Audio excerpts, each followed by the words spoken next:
मूसा आज भी हमेशा की तरह अपने घर के करीबी बाग में बैठा हुआ था, जहाँ बच्चे खेल रहे थे और बच्चों के खेलने की आवाज़ें सुन रहा था। ये आवाज़ें सुन के मूसा बहुत ही अलग से फील करता था, क्योंकि अब मूसा देख नहीं पाता था, सिर्फ सुन पाता था। ये सब हमेशा से नहीं था ऐसा। कुछ महीने पहले मूसा भी इन्हीं की तरह बहुत शरारती था, किसी की सुनता नहीं था। घूमना फिरना, मस्तियाँ करना, शरारतें करना, नई नई शरारतें करना, लोगों का उल्लू बनाना, ये मूसा के पसंदीदा मशगलों में सब चीज़ें शामिल थी। मगर एक दिन मूसा अपने दोस्तों के साथ पिकनिक पे जा रहा था। तेज़ बारिश हो रही थी। वालिद ने मना भी किया कि इस मौसम में बाहर मत जाओ, लेकिन मूसा किसी की सुनता ही कहाँ था। उस पर तो बस धुन सवार होती थी घूमने फिरने की और मस्ती करने की। उस दिन भी ऐसा ही हुआ। वो अपने मैट्रिक का आखिरी पेपर दे के घर आया था और पिकनिक के प्रोग्राम के लिए रेडी हो रहा था।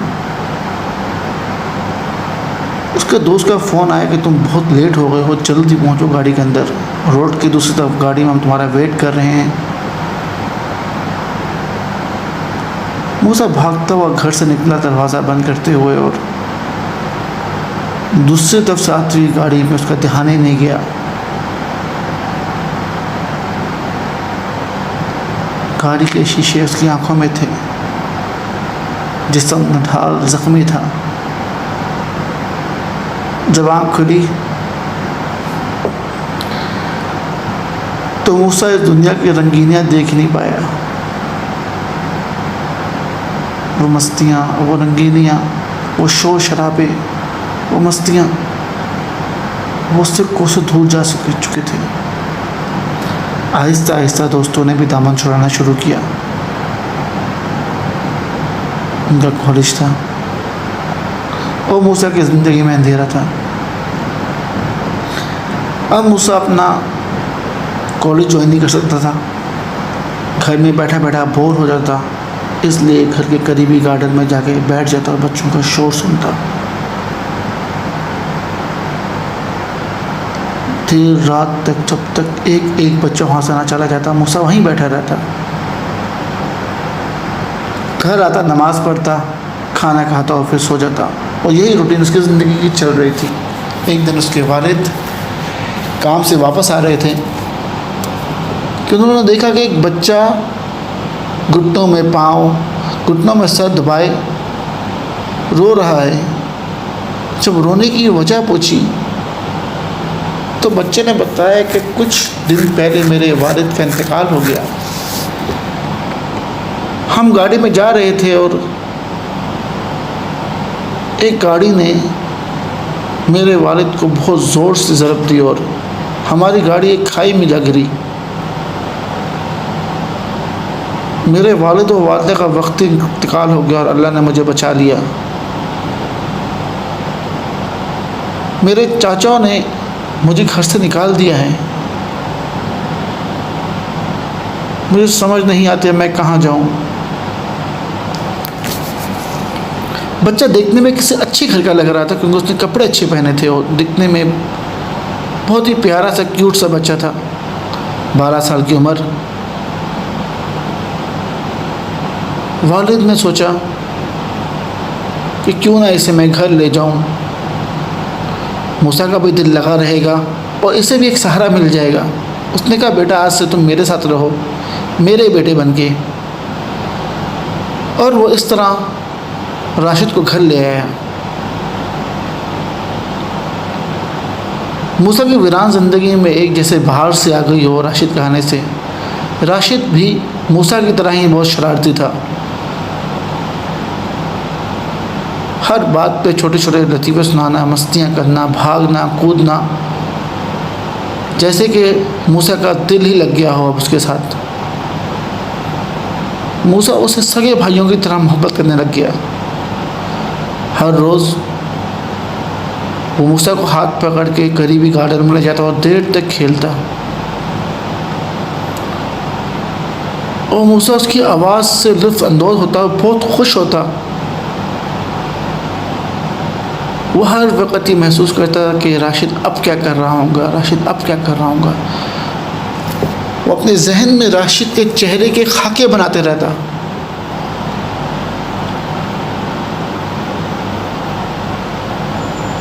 वक्त गुजर रहा था। एक दिन मूसा की खाला उनके घर आई, जिससे किसी वक्त में जिनकी बेटी से मूसा की शादी होने वाली थी, लेकिन आंखें खोने की वजह से उस लड़की ने मूसा से अपना रिश्ता तोड़ लिया और कहीं और शादी कर ली। मूसा जो है था देर तक बाग में बैठा हमेशा यही सोचता था कि जो उसके साथ हादसे हुए ज़िंदगी में वो क्यों हुए। बहरहाल खाला घर आई और खाला ने अपने वालिद से उसके बताया कि वो एक बाबा से मिली हैं, उन्हें लगता है कि उनके कलाम में मूसा के लिए शफा है। कहती मैंने उनसे बात की और उन्होंने कहा कि मूसा को घर ले आओ। मैं मूसा को उनके हुजरे में ले जाना चाहती हूँ। बहरहाल ना कि कोई उम्मीद नहीं थी। वालिद ने कहा आप जब चाहें, आपका बेटा है, आप ले जाएं। मूसा इन सब चीज़ों से बहुत तंग आ चुका था। अलग अलग बाबाओं के पास, अलग अलग डॉक्टर्स के पास जा के वो तंग आ चुका था, लेकिन अपनी खाला के इसरार पे वो अपने आप को रोक नहीं सका। खाला भी मूसा से इंतहा प्यार करती थी। मूसा ने कहा खाला आप अपना वक्त ज़ाया कर रही हैं,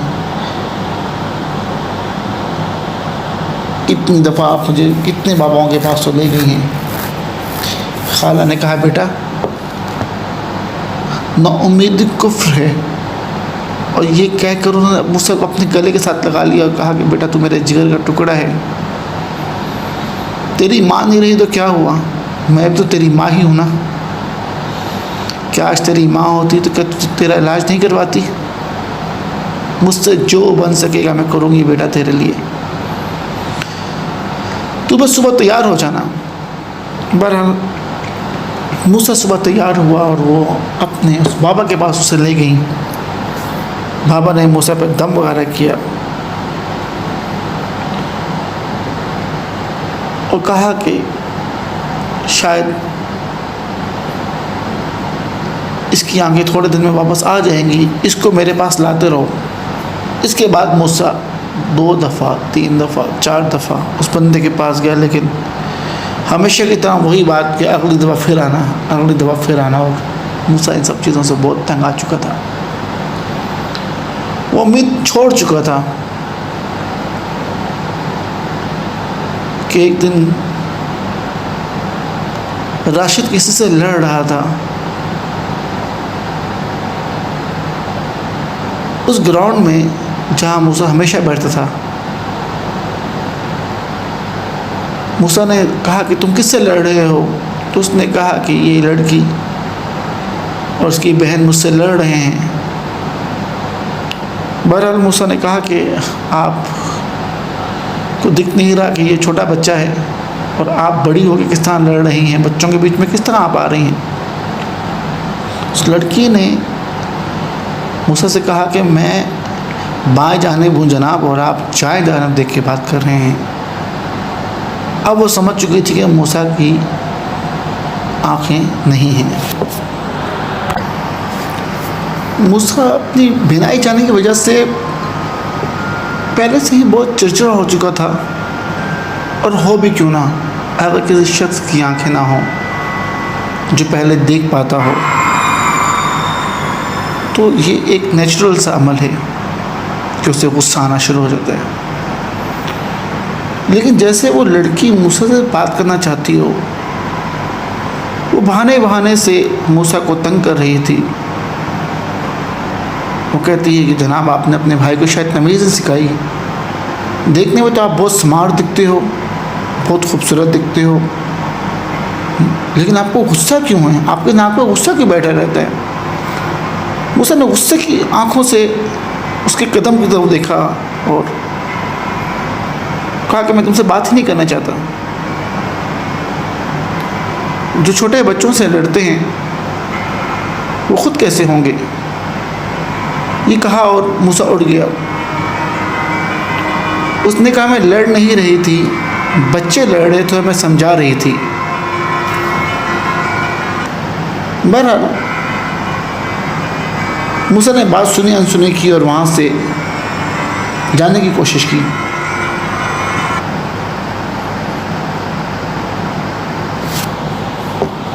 थोड़े देर के बाद वही लड़की मूसा के घर पे आके दस्तक देती है। मूसा के वालिद दरवाज़ा खोलते हैं तो उस लड़की की आवाज़ आती है। वो कहती है कि आपका बेटा अपना बटुआ तो वहीं बेंच पे भूल आया था गार्डन के। अच्छा, वो मेरी नज़र पड़ गई और इसमें इसका आईडी कार्ड था, इसलिए मैं इसको देने आ गई हूँ। बहरहाल मूसा ने ये आवाज़ सुनी तो आवाज़ को जाने पहचाने से लगी। मूसा भी बाहर आ गया। वालिद ने कहा कि तुम अपना पर्स जो है वो गार्डन में भूल आए थे बेंच के ऊपर और ये मोहतरमा से देने आई हैं। मूसा ने जब आवाज़ सुनी तो मूसा शर्मिंदा भी हुआ और मूसा ने उसको कहा कि हाँ अब्बा जान, मैं अपना पर्स भूल आया था, आपका बहुत बहुत शुक्रिया। लड़की का नाम महानूर था।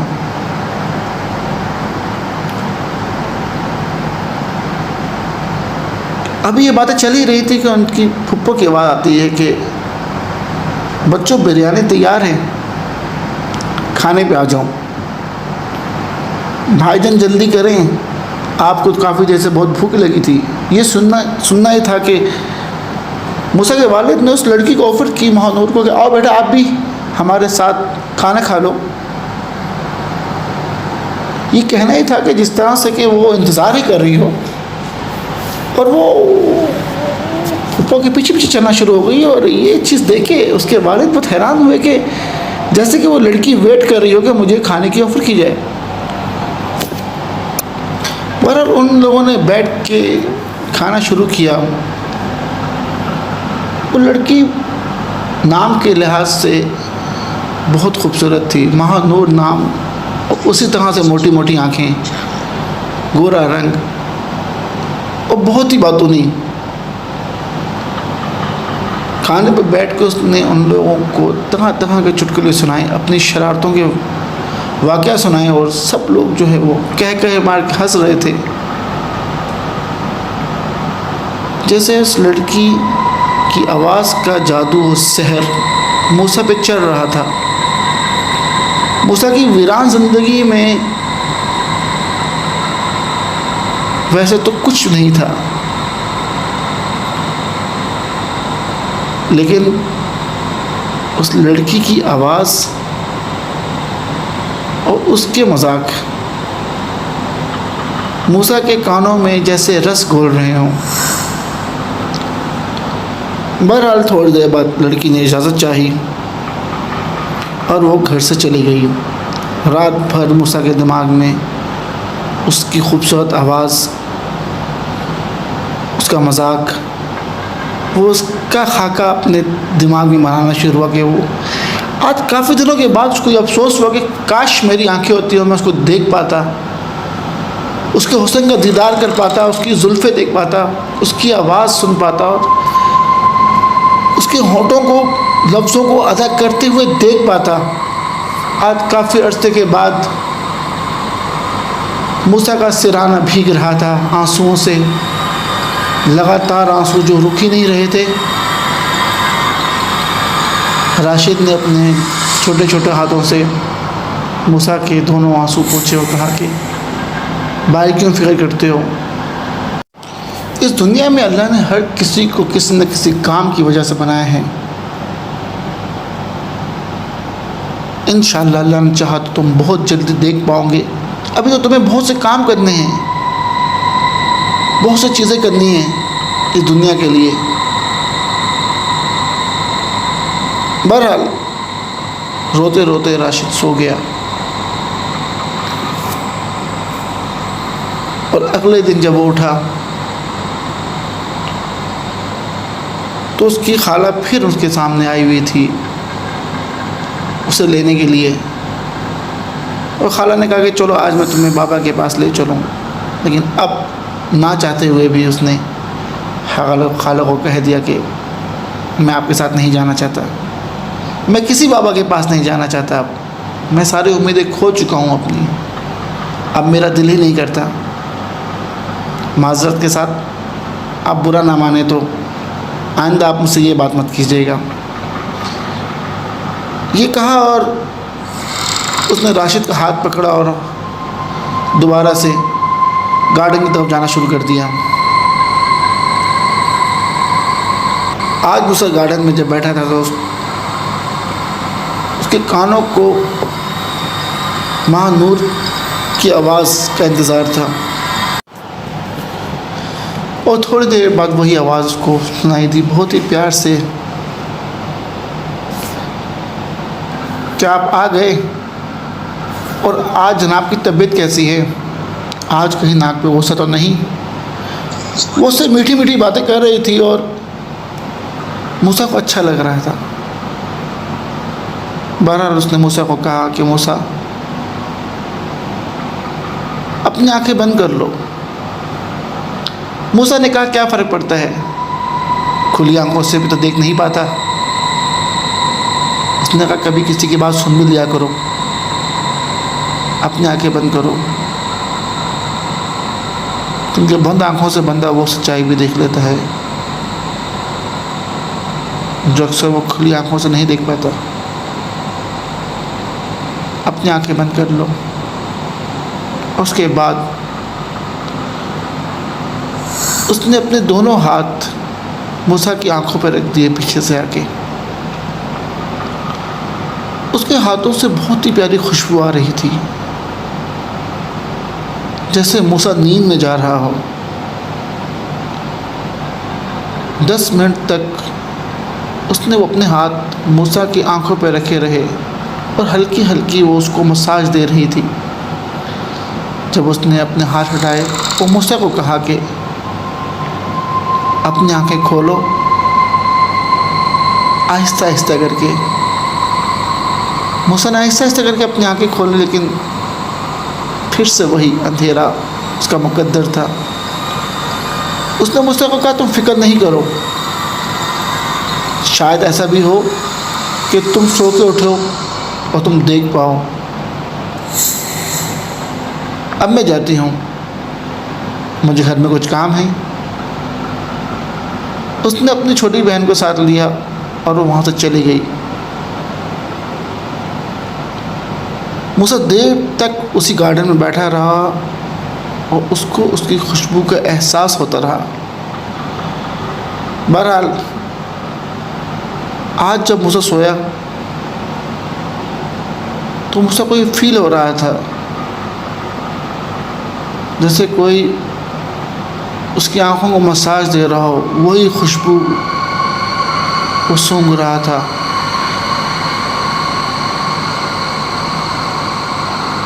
मूसा ये फील कर रहा था कि ये वाक़या उसके साथ हुआ क्यों, आकर उसी के साथ क्यों। और फिर उसने ये सोचा कि डॉक्टर ने कहा कि तुम्हारा सारा निज़ाम तो ठीक है आँखों का, मुझे समझ नहीं आ रही कि तुम देख क्यों नहीं पा रहे। ये सब सोचता हुआ कश्मकश में था, क्योंकि वो महानूर को देखना भी चाहता था। वो सो गया रात भर उसे ऐसा लगता रहा कि उसकी आंखों में कोई मसाज दे रहा है, वही हाथ, वही मुलायम हाथ, जैसे वो नींद की गहराइयों में जा रहा हो।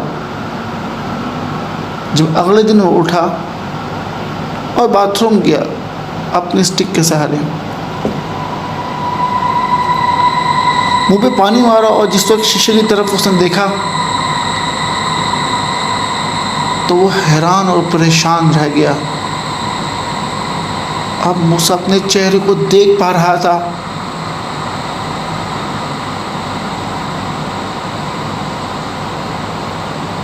पाँच महीने के बाद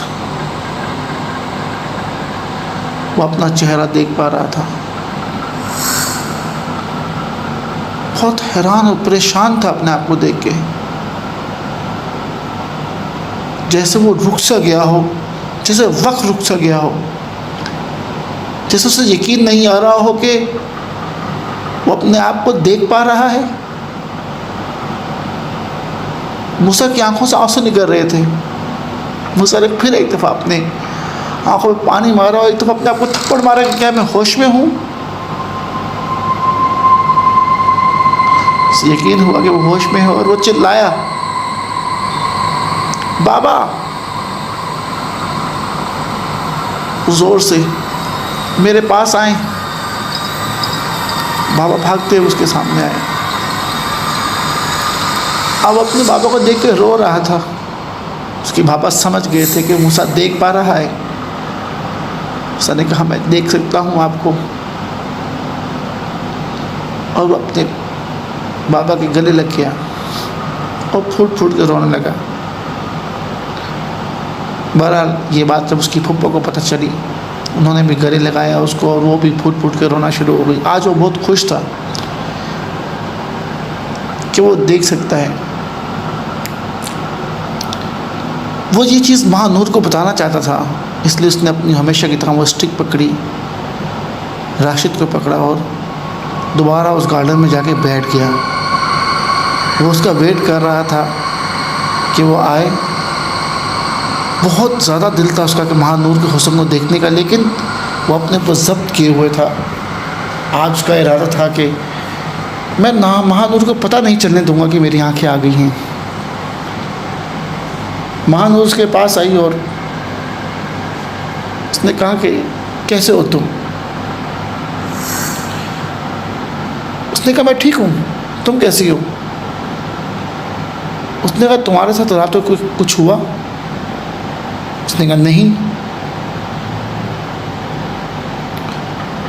उसने कहा, काश तुम्हारे साथ कुछ हुआ होता तो आज तुम मेरे हुस्न को देख पाते कि मैं कितनी खूबसूरत लग रही हूँ, मैं कितनी हसीन हूँ, मेरी आंखें कितनी खूबसूरत हैं, मेरी जुल्फ़ें कितनी खूबसूरत हैं। हर शख्स मेरे दीदार का इंतज़ार करता है। तुम्हारा नसीब। जब ये लफ्ज़ उसने अदा किए तो मूसा से रहा नहीं गया और मूसा ने पलट कर उसको देखा।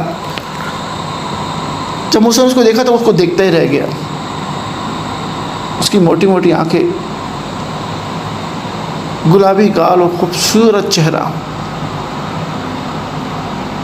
और उसने जब मूसा की आंखों में देखा तो उसने कहा कि अब तुम देख सकते हो मूसा, जिस तरह से तुम मेरे हुस्न का दीदार कर रहे हो तुम देख सकते हो।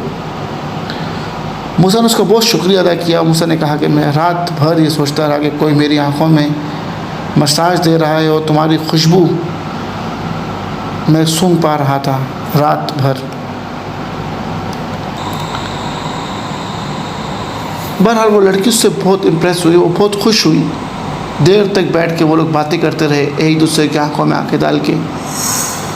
मूसा का दिल नहीं कर रहा था कि वो वहाँ से चली जाए, लेकिन उसने कहा कि मुझे जाना है, मैं फिर किसी दिन तुमसे मिलूँगी।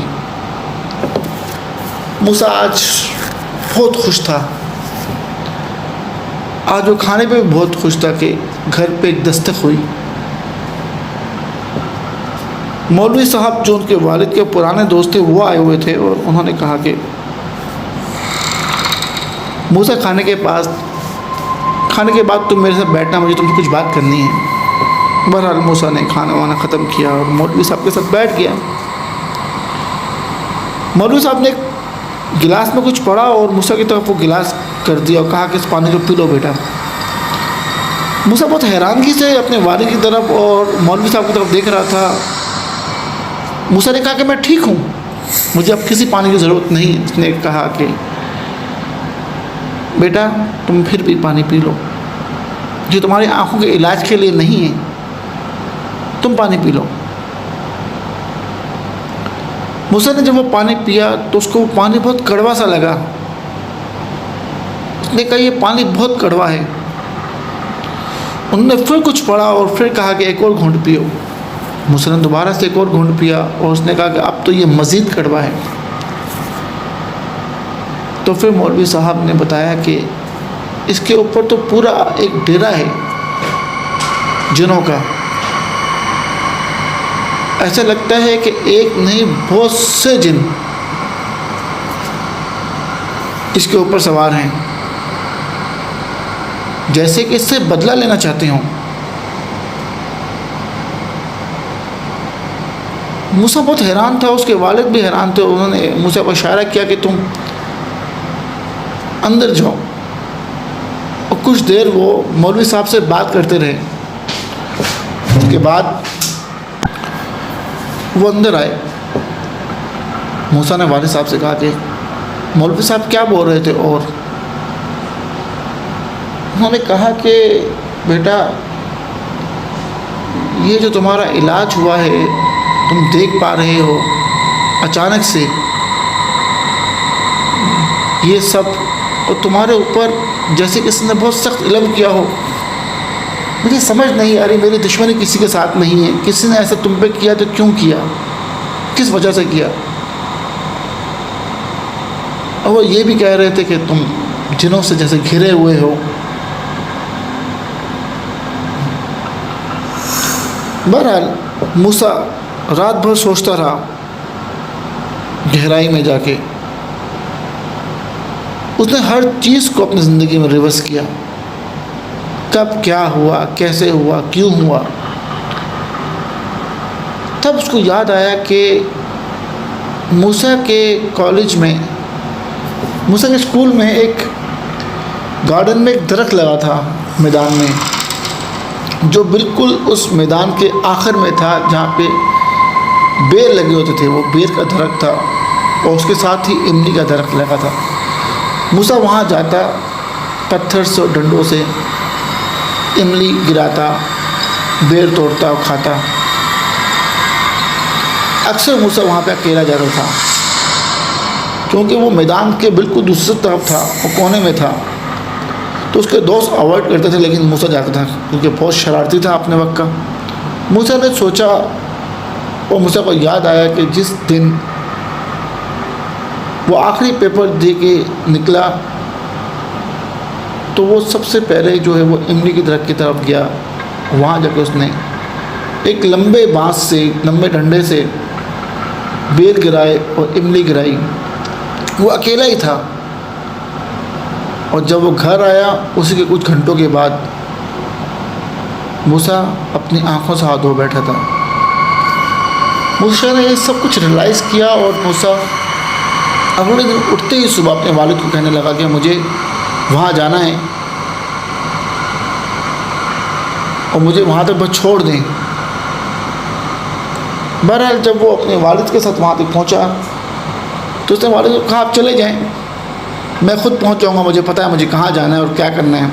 वालिद ने उससे बहुत इसरार किया कि तुम क्या लेने आए हो स्कूल में। उसने कहा मैं आपको बाद में बताऊँगा, आप चले जाएं, मुझे कुछ काम है बहुत ज़रूरी, कुछ सवालों के जवाब लेने हैं। मूसा आहिस्ता आहिस्ता चलते हुए उसी दरख्त के पास चला गया और खड़ा हो गया, जैसे वो दरख्त मूसा का इंतज़ार कर रहा हो। मूसा उसे देख रहा था सवाली आँखों से, फटी फटी आँखों से मूसा दरख्त को देख रहा था।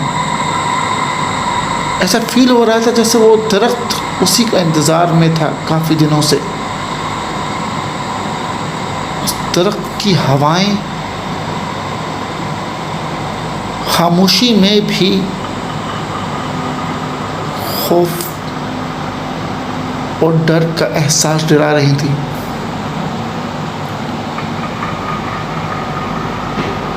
मूसा ने बेसाख्ता कहा कि लो मैं आ गया। ये दर्द बार बार मेरे ख्वाबों में आता था, बार बार ना चाहते हुए भी ये मेरे ख्वाबों में आया। मैंने हज़ारों दफ़ा सोचा और समझा कि शायद मेरा दिल करता है, क्योंकि मैंने इस तरह के पास वक्त बहुत गुजारा है बेर खाते हुए और इमलियाँ खाते वक्त। लेकिन मुझे नहीं मालूम था कि मेरे ख्वाबों में क्या चीज़ है, ये दरख्त क्यों आ रहा है। आज मुझे ऐसा फ़ील होता है जैसे कि तुम मेरे ख्वाबों में आके मुझे बुला रहे थे अपने पास, और लो मैं तुम्हारे सामने हाजिर हूँ। उसके बाद वो सुन सा पड़ गया जब उसने देखा थोड़ी ही देर बाद एक लड़का भागता हुआ उस दरख्त की तरफ आ रहा है। और जब उसने गौर किया तो देखा वो खुद ही था, जैसे वो दिन रिवर्स हो गया हो। मूसा अपने आप को देख पा रहा था, उसके हाथ में किताबें थी और वो भागता हुआ तेज़ी से आया, किताबें साइड में रखी और वो डंडा उठाया उसने। अब मूसा ने देखा कि वो उस डंडे से ज़ोर ज़ोर से बेरी के दरख्त को मार रहा है, लेकिन अब उसे इसके अलावा भी कुछ दिख रहा था। उसने देखा कि एक लड़की एक डाल पे बैठी हुई है, वो किसी से बातें कर रही है। उस लड़के का मुंह उस लड़की की तरफ था और पीठ उस तरफ जहां मूसा डंडे मार रहा था। मूसा ने एक डंडा ज़ोर से मारा और एक कैरी, एक बेर नीचे गिरा और उसके साथ वो लड़का भी नीचे गिर गया। थोड़ी देर बाद देखा कि वो लड़का जैसे खूना खून हो गया हो और मर गया हो। और मूसा ने देखा कि मूसा बढ़ा, उसने उसी खून की लिपट से वो बेर उठाए और खाना शुरू कर दिए। वो लड़के का सर फट गया था और वो मर गया था, और ये वो बेर उसी के खून से उठा के खा रहा था। ये देख के मूसा बहुत हैरान था अपने आप को कि जैसे कोई फिल्म से चल रही है उसकी आंखों के सामने। वो अपने आप को देख रहा था कि मैं क्या कर रहा हूँ और मैंने ये क्या गलती कर दी अनजाने में कि मैंने किसी का कत्ल भी कर दिया और मुझे पता भी नहीं चला। और फिर जैसे किसी के रोने की, चीखने की आवाज़ें। मूसा ये सुन के हैरान हुआ। वो देख रहा था कि उस दरख्त से कोई धाड़े मार मार के रो रहा है।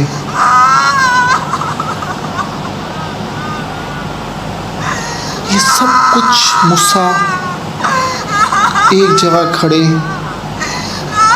अपने आप को बेर खाते हुए, उस लड़के को मरते हुए, उस लड़की को रोते हुए देख देख के हैरान हो रहा था और सोच रहा था कि ये मुझसे कितनी बड़ी गलती हो गई है। जैसे उस लड़की का सब कुछ लुट गया हो और उसकी वजह सिर्फ मूसा था। उसके बाद उसने उस डंडे को फेंका और दोबारा से भागता हुआ अपने दोस्तों के पास चला गया। अब मूसा को वजह मालूम हो चुकी थी कि मूसा से क्या गलती हुई है। मूसा उस दरख्त की तरफ देख ही रहा था कि जैसे दरख्त अंदर से फटा हो और वहाँ से कुछ हाथ निकले। उन्होंने मूसा को दरख्त के अंदर ही ले लिया और दरख्त फिर से बंद हो गया।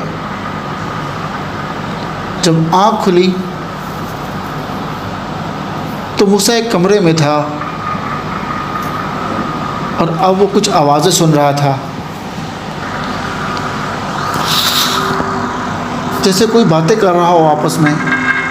कुछ लोग बहुत गुस्से में थे और वो कह रहे थे कि हम इसको खून पी जाएंगे, कुछ कह रहे थे कि हम इसके छोटे छोटे टुकड़े कर देंगे और हम इन्हें खा जाएंगे। कोई क्या कह रहा था, कोई क्या कह रहा था। और ये सब बातें मूसा सुन रहा था डर के मारे, वो कुछ कर नहीं पा रहा था। उसके बाद उसने उसी लड़की की आवाज़ सुनी जिसका नाम महानूर था। वो उन्हें बता रही थी कि छोड़ना तो मैं भी इसे नहीं चाहती, लेकिन इसको इतनी हल्की सज़ा नहीं देनी।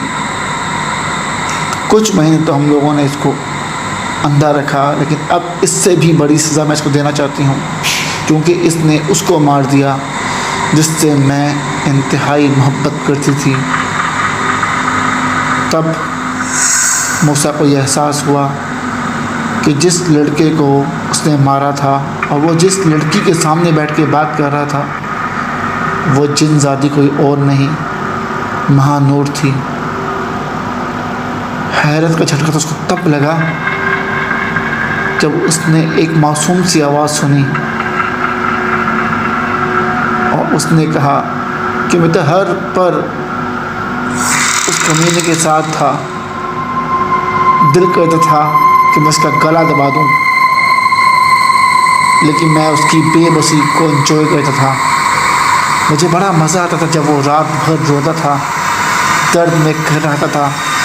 उसका बाप अफसोस करता था उसके अंधेपन पे।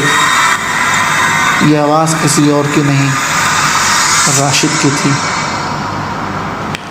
जिसे वो दिल से अपना भाई मान चुका था, जिससे वो प्यार करता था, जिसका वो ख्याल करता था। उसे नहीं मालूम था कि वो भी उन्हीं लोगों में से है। वो एक जिन था जो उसकी बेबसी और लाचारी को अपनी आँखों से देखने आया था। वो उस लड़के का भाई था छोटा, जिसको मूसा ने बेख्याली में मार दिया था। मूसा को कुछ समझ नहीं आ रहा था कि मूसा क्या करे, और एक धुआं सा उठा और वो पूरे कमरे में घूमना शुरू हो गया। उसके बाद जैसे मूसा ने अपने आप को देखा कि वो एक दरबार में ले जाया जा रहा है। मूसा को दो तरफ से बंदों ने पकड़ा हुआ था और तो देखा कि काफ़ी आगे पीछे लोग खड़े हुए थे और कह रहे थे जैसे कि इंसाफ इंसाफ और इंसाफ चाहिए। और एक खौफनाक सा शख्स जो बादशाह की कुर्सी पर बैठा हुआ था कह रहा था कि सबको इंसाफ मिलेगा, बस थोड़ा इंतज़ार करो। मूसा वो डरा हुआ था। उन लोगों ने उस बादशाह जिनके कदमों पे मूसा को फेंक दिया और कहा कि बताएं इसके साथ क्या क्या करें। मूसा को उसने कहा कि तुमने क्या हरकत की है, तुम्हें पता है, तुम्हें तुम्हारे गुनाह की खबर है कि तुमने क्या गुनाह किया है। मूसा डर के मारे कहता है कि मैंने सब कुछ देखा अपनी आँख से, लेकिन वो अब मैं देख पाया। अगर खुदा की कसम मुझे पता होता कि उस डाल पे वो लड़का बैठा है तो मैं वो कभी ना करता, मैं कभी वो डंडा ना मारता। लेकिन मैं इंसानी आँख रखता हूँ और इंसानी आँख ये नहीं देख पाती कि कहाँ पे आप लोगों का ठिकाना है, कहाँ पे बसेरा है। मैं तो नादानी में सिर्फ बेर खाने और इमली खाने के लिए चला गया। मुझे क्या मालूम था कि मैं किसी मज़लूम के खून का मुज़लिम हो जाऊंगा। मैं आपसे माफ़ी मांगना चाहता हूँ, मुझसे जो हुआ मैं उसको बदल तो नहीं सकता, लेकिन मैं आपसे माफ़ी मांगना चाहता हूँ कि मुझे माफ़ कर दें। उसने कहा सारे मसलों का हल सिर्फ माफ़ी नहीं होता, कुछ गलतियाँ ऐसी होती हैं जिनकी सज़ा भुगतनी पड़ती है, वो भी इसी दुनिया में। उसके बाद उसने देखा कि चारों तरफ से फिर वही तेज़ धुआं उठा और उसने अपने आप को जंगल में पाया। और महानूर उसके सामने खड़ी थी। वो कहती कि दिल करता है कि तुम्हारा खून चूस लूँ, तुम्हें मार दूँ, लेकिन मजबूर इसलिए हूँ कि तुम्हारे बाप का कोई कसूर नहीं है। उसको मैंने देखा है रोते हुए, परेशान, तुम्हारे खाने खाते हुए, हंसते हुए। वो तुमसे बहुत प्यार करता है और मैं ये नहीं चाहती कि मैंने तो अपनी मोहब्बत खो दी और तुम्हारा बाप अपना प्यारा बेटा खो दे। उसका क्या कसूर है? तुम्हारे फुप्पो का क्या कसूर है? अगर मैं आज तुम्हें मार दूँगी या आज वो लोग तुम्हें मार दें तो हमारे नज़दीक तो हमारा एक मुजरिम मरेगा, लेकिन वो एक मौत नहीं होंगी, वो दो मौतें होंगी, एक तुम्हारे वालिद की और एक तुम्हारी फुप्पो की, जो तुम्हें देख देख जीती है। मूसा ने उसको कहा कि मैं तुम्हारा भी मुजरिम हूँ, मैं राशिद का भी मुजरिम हूँ, मैं उस कबीले का भी मुजरिम हूँ, लेकिन ये सब तुम जानती हो अनजाने में हुआ। मुझे माफ़ कर दो, मैं इसके अलावा कुछ नहीं कर सकता। मेरे पास ऐसा तो कोई इल्म नहीं कि मैं अपने आप को तुम लोगों से महफूज कर लूँ उस तरीके से। मैं माफ़ी मांग सकता हूँ, क्या तुम मुझे माफ़ कर सकती हो? उसके बाद फिर एक धुआं उठा, जो धुआं घूमता था चारों तरफ से और कुछ नहीं दिखता था। उसके बाद दोबारा से उसने अपने आप को उसी दरबार में पाया। अब उन जिनों के सरदार ने महानूर को कहा कि यह है कि तूने अगर दोबारा की तो तुझे इसकी सज़ा मिलेगी। तू क्यों इस शख्स को बचाना चाहती है जिसने तेरे होने वाले शोहर को ख़त्म कर दिया? उसने कहा मैं इसको बचाना नहीं चाहती, मैं इसको सज़ा देना चाहती हूँ, और दर्दनाक सज़ा, क्योंकि ये मेरा मुजरिम है। इसने जिसको मारा उससे मेरी मोहब्बत थी, मुझे मोहब्बत थी और मैं उससे शादी करने वाली थी, और सज़ा का भी हक मुझे लगता है कि वो मेरा है। बहरहाल उसने कहा कि सज़ा इसकी मैंने ये मंतखब की है कि ये मुझसे आज क्या शादी कर ले तो मैं इसको आप लोगों से बचा लूँगी। अगर ये शादी करता है तो ठीक। उसने मूसा की तरफ देखा, कहा कि अगर तुम मुझसे शादी करते हो तो ये लोग तुम्हें छोड़ देंगे और उसके बाद तुम सिर्फ मेरे मुजरिम रहोगे, लेकिन अगर तुम नहीं करते हो तो तुम इस पूरे कबीले के मुजरिम हो। मूसा बगैर कुछ सोचे समझे हामी में सर हिलाता है, क्योंकि उसके पास दूसरा कोई ऑप्शन ही नहीं होता। उसको मालूम था अगर मैं नहीं बोलूँगा तो ये लोग मुझे वैसे ही कत्ल कर देंगे, और महानूर से वो कुछ रियायत की उम्मीद रखता था।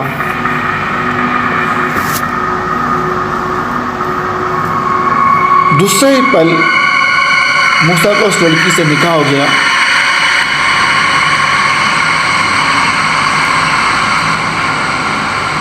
मूसा एक कमरे में बैठा था और वो लड़की उस कमरे में आई।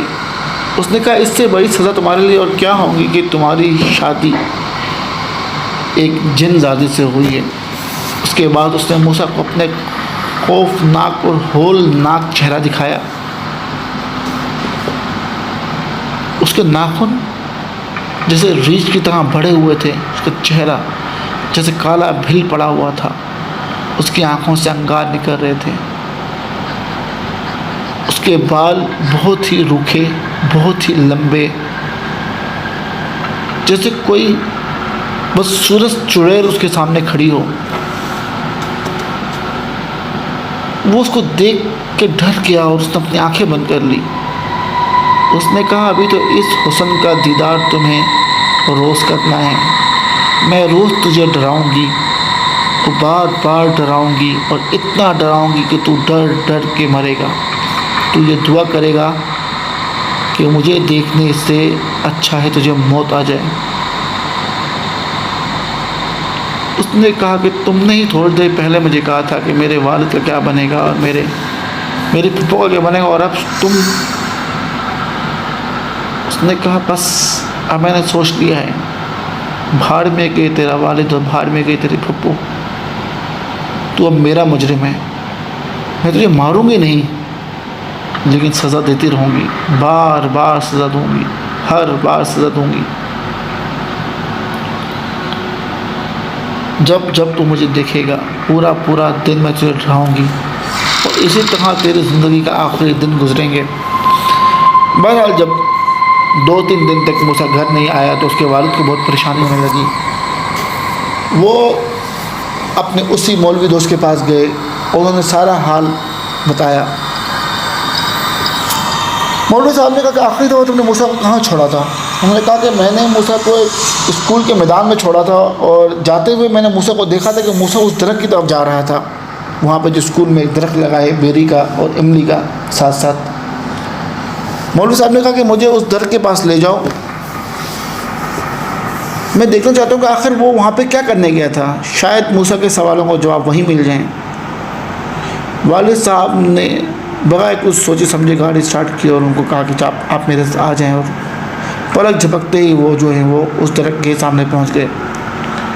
मौलवी साहब ने जब पढ़ना शुरू किया तो देखा थोड़ी ही देर बाद मूसा नुमाया हुआ उस दरख्त पर उल्टा लटका हुआ, जैसे वो कि 3-4 दिन से लटका हो और उसको किसी ने बहुत अजियत दी हो।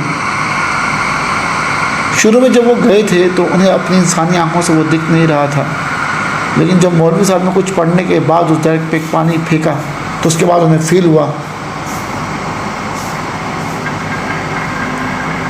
और उन्हें अपनी आंखों से दिखाई देने लगा कि मूसा उस दरख्त के साथ उल्टा लटका हुआ था। बाप ने भाग के अपने बेटे को जल्दी जल्दी उस दरख्त से उतारा। मौलवी साहब ने पानी मूसा को पिलाया, जिससे मूसा होश में आया। उसके बाद वो उसको उठा के घर ले गए। काफ़ी दिन तक मूसा बेहोश रहा, और जिस वक्त मूसा होश में आया तो मूसा ने वो सारी कहानी मौलवी साहब को बताई। तो मौलवी साहब ने कहा कि तुम्हें उन्होंने छोड़ किस तरह दिया? तो उसने कहा कि आखिर में उस लड़की ने मुझे कहा कि मैंने ये सब तुम्हें इसलिए कहा क्योंकि वो लोग मुझे सुन रहे थे, मैं तुम्हें डरा रही थी, और इसलिए डरा रही थी क्योंकि वो लोग देखना चाह रहे थे छुप के कि क्या मैं तुम्हें सज़ा देती हूँ कि नहीं।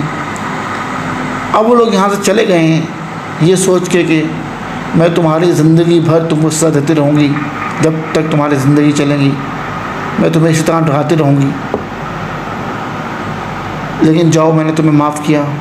मैं मुसलमान जिन हूँ, हम इंसानी गोश्त नहीं खाते, और ना इंसान पर जुल्म करना पसंद करते हैं। हम में बहुत से लोग जालिम भी है और बहुत से अच्छे, जैसे तुम्हारे इंसानों में बहुत से जालिम है, बहुत अच्छे, लेकिन मैं वो मज़लूम नहीं बनना चाहती। मैं तुम्हारे वालिद का सहारा नहीं छीनना चाहती।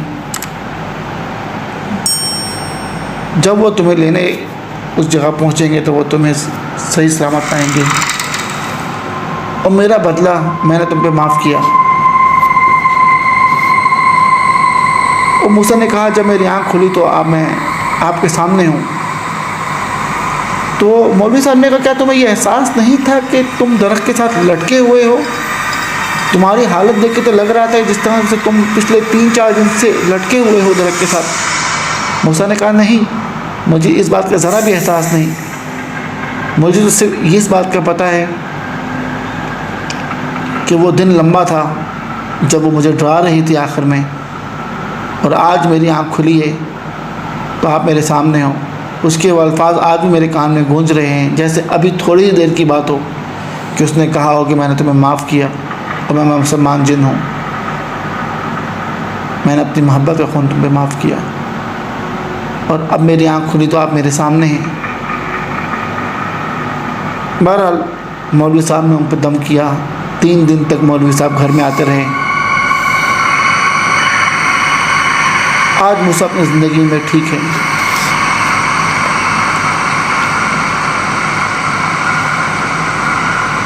बहरहाल आज मूसा सऊदीया में रहता है। मूसा की शादी हो चुकी है और मूसा के 3 बच्चे हैं। ये कहानी मूसा ने ही हमें सेंड की है सऊदीया से। आपका बहुत बहुत शुक्रिया। इसके साथ ये कहानी ख़त्म करते हैं। जो फ्रेंड्स मेरे चैनल पर नए हैं वो मेरे चैनल को like, subscribe and bell icon पे क्लिक करना भूलिएगा। आप लोगों का बहुत बहुत शुक्रिया। अल्लाह हाफ़िज़।